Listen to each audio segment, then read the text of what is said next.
हम आपातकालीन सूचना दे रहे हैं। हाल ही में हमारे काउंटी में कई बच्चों की आकस्मिक मृत्यु हुई, जिससे समाज के सभी वर्गों का ध्यान आकर्षित हुआ। घटना के घटित होने के बाद पुलिस ने तेजी से कार्रवाई शुरू की और विस्तृत स्थल जांच का कार्य शुरू किया, जिसमें दृश्य निरीक्षण, वीडियो सामग्री की जांच और अन्य शामिल हैं। गहन जांच के बाद स्थल पर किसी भी लड़ाई के निशान नहीं मिले। घरेलू हिंसा, स्कूल धमकाना और सहपाठी विवादों को हटाकर इन त्रासदियों को शुरुआती रूप से आकस्मिक घोषित किया गया। 2017 में मेरा परिवार अभी भी यान्नान के एक छोटे काउंटी में रह रहा था। मैं उस समय चौथी कक्षा में पढ़ रहा था। मेरे चारों ओर हमेशा कुछ अच्छे दोस्त रहते थे जो मेरे साथ नहीं छोड़ते थे। हमें पहचानने के लिए हमने उन्हें शाओए कहा। छोटा बी, छोटा सी, छोटा डी, छोटा ई और छोटा जी हैं। इनमें से छोटा ए, छोटा बी और छोटा सी वे मेरे बचपन के साथी हैं जिनके साथ मैं बड़ा हुआ, जबकि शाओई और शाओजी मेरे प्राथमिक विद्यालय के सहपाठी थे। एक दिन सप्ताहांत पर हम कुछ अच्छे दोस्तों ने तय किया कि हम मेरे गांव के एक दूर दराज दादी के घर खेलने जाएंगे। उस समय मेरी यह दादी देहांत हो चुकी थीं। घर में भी अब ज्यादा लोग नहीं थे, इसलिए उनका घर खाली हो गया था। आमतौर पर यह घर मेरे पिता द्वारा संभाला जाता था, इसलिए मेरे पापा ने गाड़ी चलाकर हमें वहां ले गए। जब हम पहुंचे तो दोपहर हो चुकी थी। दादी का घर एक बहुत ही प्राचीन गांव में था। वहां के घर अभी भी लकड़ी की संरचना वाले लटकने वाले मकान थे। पहली मंजिल पर कई खंभे थे जो सामान रखने और आग लगाने के लकड़ी को सहारा देने के लिए थे। दूसरी मंजिल पर रहने की जगह थी, क्योंकि इस डिजाइन से जमीन की नमी और ठंड से बचाव होता था और सांप और कीड़ों का आक्रमण भी रोका जा सकता था। दादी के घर में एक बहुत बड़ा आंगन था। आंगन के किनारे एक विशाल मिट्टी के बर्तन रखा हुआ था। वह बर्तन वाकई में बहुत बड़ा था, जिसमें हमारे 7 बच्चों को पूरी तरह से समा सकते थे। पापा ने गाड़ी पार्क करने के बाद मित्र आंगन में छुपाने का खेल खेलने लगे। हम खेलते खेलते समय भूल गए। सिर उठाकर देखा, तभी पता चला कि दिन ढल चुका था, लेकिन सभी बहुत मजे कर रहे थे। कोई भी नहीं जाना चाहता था, इसलिए मेरे पापा ने दादी के घर में कुछ खाना बनाया। पेट भरने के बाद हमने इस रात के लिए दादी के पुराने घर में रुकने की तैयारी की। दूसरी मंजिल में कुल 2 शयन कक्ष थे। मेरे पापा छोटी कमरे में सोते थे। हम 7 बड़े शयन कक्ष में एक साथ सो गए।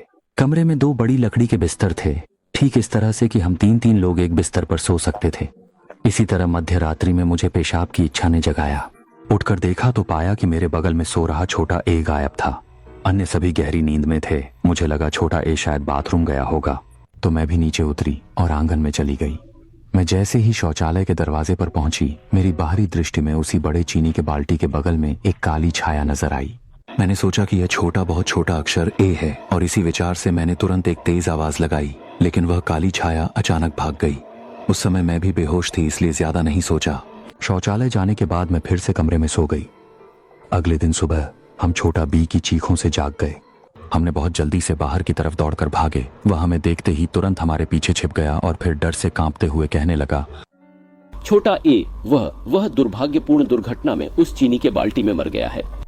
उस समय हम सभी डर के मारे पागल हो गए। पूरी तरह यकीन नहीं कर पा रहे थे कि हमारे सामने यह सब हो रहा है। उस दिन छोटा ए के माता पिता आ पहुंचे, लेकिन उन्होंने कुछ नहीं कहा। वे केवल छोटा ए के शरीर को उठाए हुए उदास चेहरे में चले गए। जब अन्य लोग एक एक कर जा रहे थे, तब मैंने ध्यान दिया कि मेरे माता पिता द्वारा मेरे लिए मांगी गई कंगन दरअसल टूट गई थी। 1 सप्ताह बाद छोटा बी की मृत्यु की खबर आई। इस खबर को सुनकर मेरा दिल अचानक से भारी पड़ गया। मैं, छोटा सी, छोटा भाई, चाची और छोटी जी साथ में छोटी बी के घर पहुंचे। छोटी बी के माता पिता ने पूरे चेहरा उदास होकर हमें दुखद समाचार के रूप में बताया कि उस दुख भरी रात वह अचानक से खिड़की से कूद गई। इस अचानक और चौंकाने वाली खबर को सुनकर हम सभी के सिर में सनसनाहट की तेज लहर दौड़ गई और हमारे दिल में ठंडी बेचैनी हो गई, मानो अगली बुरी किस्मत हमारे ऊपर आ ही जाएगी। हम छोटे बी के घर से निकलने के बाद एक साथ इकट्ठे हुए। आगे क्या करना चाहिए, इस पर चर्चा करते हुए छोटा सी ने प्रस्ताव रखा, कहीं हम भविष्य में अलग हो जाएं, अब और संपर्क ना करें, हम फिर ना मिलें। मुझे वाकई बहुत डर लग रहा है। अगर मेरे साथ कुछ अप्रिय घटना हो गई तो मेरे परिवार का भविष्य कैसा प्रभावित होगा। फिर मैंने उन्हें सांत्वना देते हुए कहा, इस दुनिया में सचमुच ऐसा कुछ भी नहीं होता जो आपके लिए खतरनाक साबित हो सके। आप सभी से निवेदन है कि बिना कारण के बेवजह चिंता न करें, क्योंकि कुछ नहीं होगा। यह सब कुछ बस एक साधारण संयोग ही है। लेकिन छोटा सी बिल्कुल नहीं सुन रहा था। शायद वह सचमुच डर गया था और उस समय पर बेहद घबरा गया था। मेरे बोलते ही वह जल्दी से घर वापस दौड़ गया। एक सप्ताह बाद छोटा सी भी दिवंगत हो गया। उसे अपने घर के सामने पाया गया। वह लिविंग रूम की छत पर लटका हुआ था। चेहरे पर अनकहा भय था, जैसे उसने कुछ बहुत ही डरावना देखा हो। बाकी दोस्तों में भी और अधिक आतंक फैल गया। आखिरकार हमने आगे संपर्क न करने का फैसला किया, लेकिन मुझे हमेशा लगा कि मामला इतना सरल नहीं था। उसके बाद से हम संपर्क में नहीं रहे। एक रात मैंने एक सुंदर सपना देखा। सपने में मैंने छोटा ए, छोटा बी और छोटा सी को देखा और वे लगातार बार बार एक ही महत्वपूर्ण बात कहते रहे। चमकदार चंद्रमा आकाश में देखे। आप सभी का हार्दिक स्वागत करते हुए मैं नमस्ते कहता हूँ। मैं अचानक सपने से जाग गया। नींद बिल्कुल नहीं रही, बस फोन ब्राउज करके वक्त काट पा रहा था।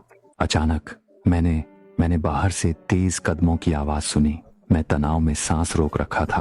दरवाजा खोलने पर मेरे माता पिता अंदर आए। तभी मुझे सांस लेने का मौका मिला, लेकिन वे आधी रात में मेरे कमरे में क्या करने आए थे।